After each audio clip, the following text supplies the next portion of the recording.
25 साल बाद Google Earth ने जब उसका सच ढूंढा, खंडवा से गुम बच्चा कैसे ऑस्ट्रेलिया जा पहुंचा।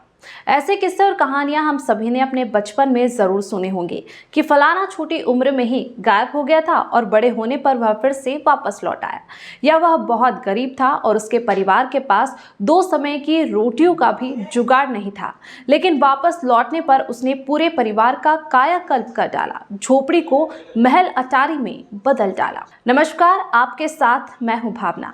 आज नए एपिसोड में लेकर आए हैं मध्य प्रदेश की यह कहानी सरू की, जो मध्य प्रदेश में पैदा हुआ और भूलता भटकता ऑस्ट्रेलिया पहुंच गया। फिर जो हुआ वह वाकई किसी फिल्मी कहानी जैसा है। क्या है खबर, बताते हैं आपको इस रिपोर्ट में। सरू का पूरा नाम शेरू मुंशी खान है और उसका जन्म मध्य प्रदेश के खंडवा जिले के गणेश तलाई इलाके में हुआ था। वह अभी छोटी उम्र का ही था कि पिता उसकी मां को छोड़कर कहीं चले गए। वे 3 भाई बहन थे और उनकी मां मजदूरी करके पूरे परिवार का गुजारा चलाया करती थी। सरू महज 5 वर्ष का था और इस भयावह परिस्थिति में जद्दोजहद करते हुए रेलवे स्टेशन पर भीख मांगने लगा। एक सांझ वह अपने भाई के साथ खंडवा से बुरहानपुर के लिए चला ही था कि दिन भर की थकावट की वजह से वह किसी खाली सीट पर निठाल हो गया। उसके भाई ने इस बीच किसी स्टेशन पर उतरकर वापस लौटने का वादा किया, लेकिन आया नहीं। सरू ने इस बीच कई बार ट्रेन से उतरने की कोशिश की, लेकिन अपनी कम उम्र और छोटी कदकाठी की वजह से वह उतरने में नाकामयाब रहा।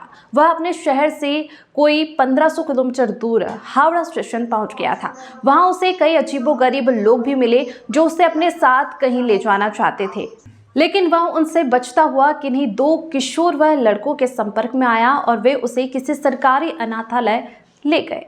वहां से कुछ सप्ताह के भीतर ही ऑस्ट्रेलिया की एक गोद लेने वाली संस्था ने संबंधित अनाथालय से संपर्क किया और वे सरू को कैनबरा ऑस्ट्रेलिया ले गए। सरू ने ऑस्ट्रेलिया के Australian international hotel school Canberra से बिजनेस व हॉस्पिटैलिटी की पढ़ाई भी की है। सरू भले ही ऑस्ट्रेलिया में ऐशो आराम की जिंदगी व्यतीत कर रहे थे, लेकिन उनका दिल कहीं भारत में फंसा हुआ था। मैंने उन सभी यादों को संजो कर रखने का दृढ़ निश्चय किया था जो मेरे पास थी। किसी कारण से मुझे विश्वास था कि एक समय पर मुझे उनकी ज़रूरत पड़ेगी। जब मैं छोटा था तब हुई सभी चीज़ों ने सड़कों को मेरे दिमाग में लंबे समय तक जिंदा रखा। अपना घर ढूंढना भूसे के ढेर में सुई ढूंढने जैसा था। उन्होंने उस ट्रेन में लगभग 17 घंटे की यात्रा की थी, लगभग 80 किलोमीटर प्रति घंटे की गति से यात्रा की थी। सरू ने गणना की कि उनका गृह नगर कलकत्ता से लगभग 1400 किलोमीटर दूर था। उन्होंने गूगल अर्थ का सहारा लिया। 4 साल तक मैंने ऊपर नीचे देखा, फिर मैंने कलकत्ता रेलवे स्टेशन से देखना शुरू किया और रेल मार्ग का अनुसरण करते हुए वापस लौटा, लेकिन वहां इतनी सारी रेल पटरियां थी कि मैं बिल्कुल पागल हो गया। आखिरकार उसे वह जगह मिल गई। कलकत्ता से 1484 किलोमीटर दूर खंडवा उसने नज़दीक से देखा। उसे वह बांध दिखाई दिया जिसमें वो बचपन में तैरा करता था। एक पुल भी उसे याद था, वहीं मेरा जन्म हुआ था। उन्होंने फेसबुक पर माई होम टाउन इस खंडवा नाम से एक ग्रुप बनाया और उस पर यह पुष्टि करने के लिए कि यह शहर उनका है कुछ प्रश्न पोस्ट किए। क्या सीबीडी में कोई फव्वारा है? क्या आसपास कोई थिएटर है? सभी उत्तर सकारात्मक आए। 1987 में अपने बेटे गुड्डू और सरू के लापता होने के कुछ सप्ताह बाद फातिमा बी को बताया गया कि बुरहानपुर स्टेशन पर पटरियों के पास एक लड़की का शव मिला है।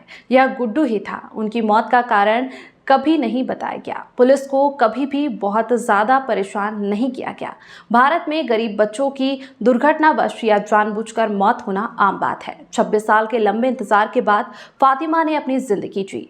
उसने अपने शरीर की क्षमता के अनुसार कड़ी मेहनत की। उसके दूसरे बच्चे बड़े हो गए, उनकी शादी हो गई और उनके अपने बच्चे भी हो गए, लेकिन उसने कभी उम्मीद नहीं छोड़ी कि सरू एक दिन वापस आ जाएगा।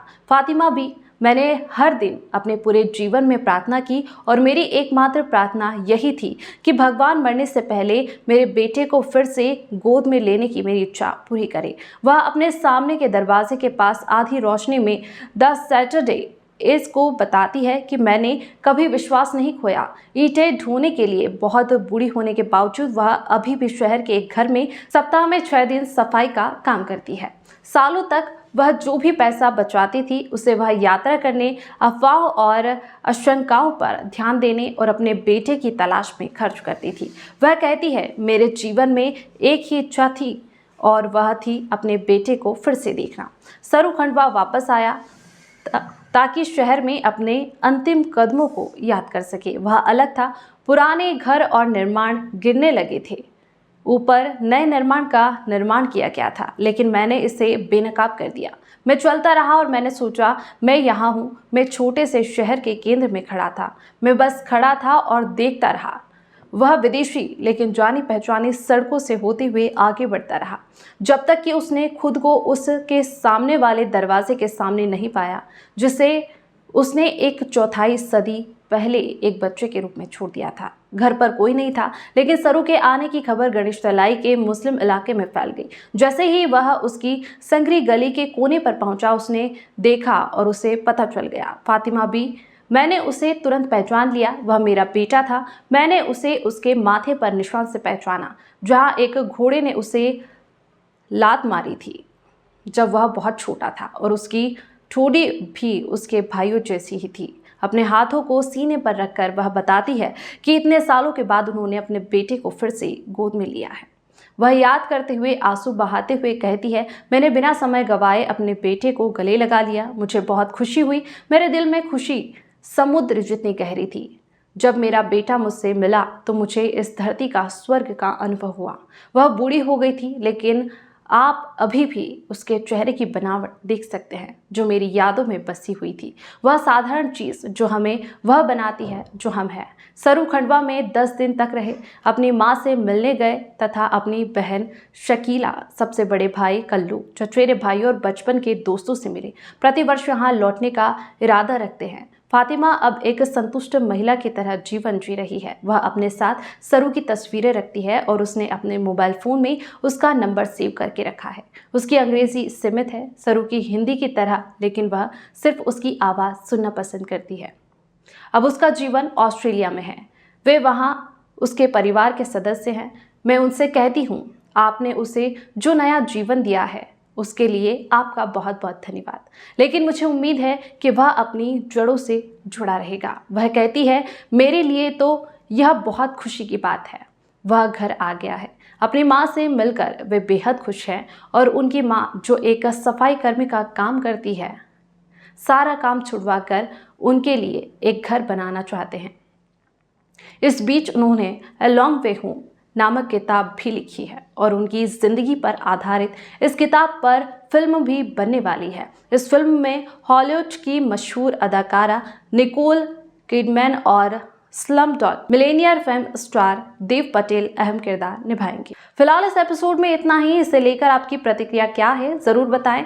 आज हमें लगा सरू जो मध्य प्रदेश में पैदा हुआ और भूलता भटकता ऑस्ट्रेलिया में पहुंच गया, इस कहानी को दिखाना चाहिए ताकि आप सब तक यह कहानी पहुंचे और इस कहानी को दूसरों तक पहुंचाए, ताकि लोग वाकिफ हो सके असलियत क्या है। इस एपिसोड में इतना ही। फिर मिलेंगे एक नए एपिसोड में नई कहानी के साथ।